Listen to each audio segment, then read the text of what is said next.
နင်းစီနှစ်ပွင့်ဤလှုပ်ဝက်ချက်ဟိုးရှိရှိတုန်းကတာယာလှပတဲ့တိုင်းပြည်ကြီးတစ်ခုမှာပညာရှိတဲ့ဘရင်ကြီးတစ်ပါးရှိခဲ့ပါတယ်။ဘရင်ကြီးမှာသားတော်နှစ်ပါးရှိပြီးအကြီးကမင်းသားညီအငယ်ကမင်းသားနဲ့တဲ့တနေ့မှာတော့ဘရင်ကြီးကသားတော်နှစ်ပါးကိုပညာပေးချင်တာကြောင့်နန်းတော်ရဲ့တစ်ဖက်တစ်ချက်စီမှာရှိတဲ့နန်းဆောင်ခွဲနှစ်ခုကိုအုပ်ချုပ်ဖို့တာဝန်ပေးလိုက်ပါတယ်။မင်းသားညီဟာရုပ်ရည်ချုံမောသလိုအလှပကိုလည်းအလွန်မတ်မောသူပါ။သူရရှိတဲ့တောင်ဘက်နန်းတော်ကနေအောင်ကြီးအမြဲရပြီးမြေစီလွာကောင်းမွန်ပါတယ်။မင်းသားညီဟာသူ့နန်းတော်ကိုကဘာမှာအလှဆုံးဖြစ်အောင်လုပ်မယ်ဆိုပြီးအနီရောင်နှင်းစီထောင်ပေါင်းများစွာကိုစိုက်ပျိုးစေပါတယ်။မင်းသားညီရဲ့နှင်းစီတွေကတကယ်ပဲညီရဲ့တောက်ပပြီးလှပလွန်ပါတယ်။ဒါပေမဲ့မင်းသားကအပင်တွေကိုပိုးမွားမကိုက်အောင်ဖုံးမတက်အောင်ပဲဂယုစိုက်ပြီးအပင်ချေကမြေစီလွာခိုင်မာဖို့ကိုတော့ဂယုမစိုက်ခဲ့ပါဘူး။သူဟာသူ့ရဲ့နှင်းစီတွေလိုပဲမာနာကြီးလာပါတယ်။ငါနှင်းစီတွေကအလှဆုံးပဲဘသူမှငါအနာမကတ်နဲ့ဆိုပြီးနန်းတော်တကားကိုပိတ်ထားခဲ့ပါတယ်။သူ့ရဲ့စကလုံးတွေဟာလည်းနှင်းစီစူးတွေလိုပဲတခြားသူတွေကိုထိုးနှက်တက်လာပါတယ်။မင်းသားနဲ့ရရှိတဲ့မြောက်ဘက်နန်းတော်ကတော့တောင်တန်းတွေကွယ်နေလို့နေအောင်ကြီးသိမ့်မရပါဘူး။အေးစိတ်ပြီးမှောင်ရီဆိုင်နေပါတယ်။မင်းသားနဲ့ကတော့စိတ်မပြတ်ပဲအဲ့ဒီအေးစိတ်နဲ့ရာသီဥတုမှာတောင်ခန္ဓာရင်းရှိတဲ့နှင်းစီနဲ့ခရမ်းရင်ရောင်အပင်တွေကိုရှာဖွေစိုက်ပျိုးပါတယ်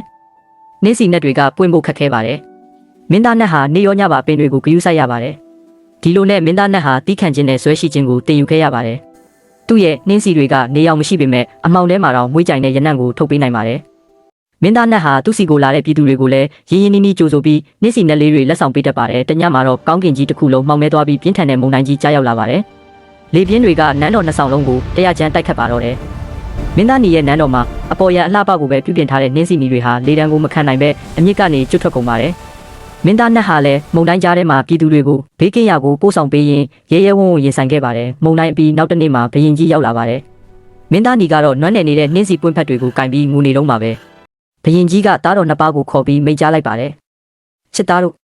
နှင်းစီနီဆိုတာမာနနဲ့အပေါ်ရန်အလှကိုပြတယ်။